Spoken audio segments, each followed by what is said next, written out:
From the pages of MikeHuckabee.com, a repository for wit, wisdom, and real news, let's take a look back at another week that was. Well, along with the Wuhan coronavirus pandemic, there's a huge outbreak of lying now coming out of China. The communist regime said this week there's not a single new case of COVID-19 in all of China. Nope, not even one. And some in the American media reported that not at all suspicious number without batting an eye. Now remember, this is the same Communist Party that told us that no one died in Tiananmen Square, when we later found out that around 10,000 lost their lives.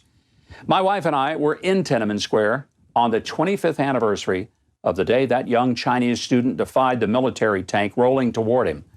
Our young guide had never heard of that incident because it's been completely erased from all sources in China as if it never happened.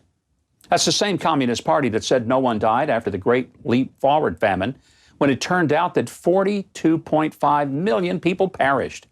I'd say their numbers were just a little off. Well, back at home, liberal elites like New York City Mayor Bill de Blasio, I sometimes call him Bill de Blasio, and Chicago Mayor Lori Lightfoot, they defy their own stay-at-home orders, and they go about their business as usual. De Blasio's security details drives him to Brooklyn every day so he can go out for a little stroll in the park. Lightfoot, by the way, went out to get a haircut. By the way, I could sure use one, but I can't get out. I'm not mayor of Chicago. Now, meanwhile, we've seen stories about a surfer in California being arrested for surfing on a deserted beach, a teenage girl fined for simply taking a drive by herself in a closed car, and a Colorado man being handcuffed by police for playing catch with his wife and daughter in a deserted park. How many of these people were spreading the coronavirus is beyond me, but their real crime was not in abiding by a one-size-fits-all government encroachment on their personal freedom. We're getting a real taste of real socialism in America. The government using heavy-handed enforcement to tell you what you're allowed to do and what's banned because they deem it non-essential, while the politicians exempt and indulge themselves because, well, they're just more important than you. Oh, and all those empty toilet paper shelves at the supermarket, imagine them being empty permanently. Because if you can imagine that, that is socialism. Well, before we get to your questions this week, if you haven't already subscribed to the channel and hit the notification bell below, then you're running an awfully big risk of missing some of our great content. And if you're enjoying the video so far, please click the like button as well. All right, we're going to turn to Keith Bilbrey and see what gems you found in the My 2 Cents mailbox. Well, Lisa in Michigan has an encouraging word for you. She says, my husband has me hooked on your show. You invite Christ-like people who make a difference in this world. Your show is upbeat and uplifting. I just want to say thank you and God bless. Well, Lisa, thank you and God bless. We are so happy that you and your husband enjoy the show. Hope you will never miss an episode, and tell your friends, your family, even tell your enemies that they'll love this show too.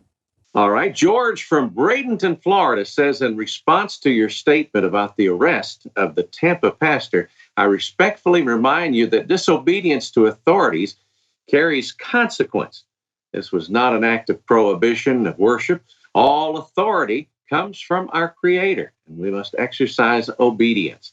This is a matter of public safety and well-being of all people, including people of faith, of which I am part of. Well, I would appreciate and agree with most of what you said, George, but here's where I would differ.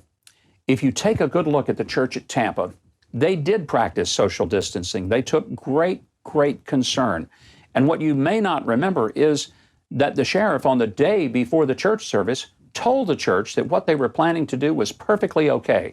It wasn't until after they had done it on Monday that the pastor was actually arrested, even while the sheriff was conducting a news conference.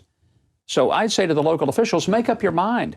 If you're going to say you can't have church, then say it.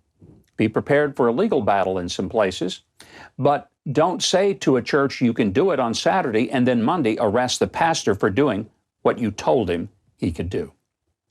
Terry from LA has an opinion. She states, I think all pastors having services should be arrested. Yikes. Okay, Terry, we'll record that and make sure we don't get in your way. Roger in Ratham, Idaho offers a different point of view. He said Trump should have the Department of Justice look into a violation of our civil rights in the First Amendment. Congress shall make no law respecting an establishment of religion or prohibiting the free exercise thereof. The official orders of several governors do exactly that by limiting or outright forbidding our gatherings for worship. I tend to think that we certainly are doing the prudent thing when we don't go to physical events with each other and we keep our distances. As I said last week, my own church is conducting services online, but I'm not going to tell other people what they ought to be doing if they practice social distancing at their church by staying several feet away from each other, sanitizing, not shaking hands, not hugging each other.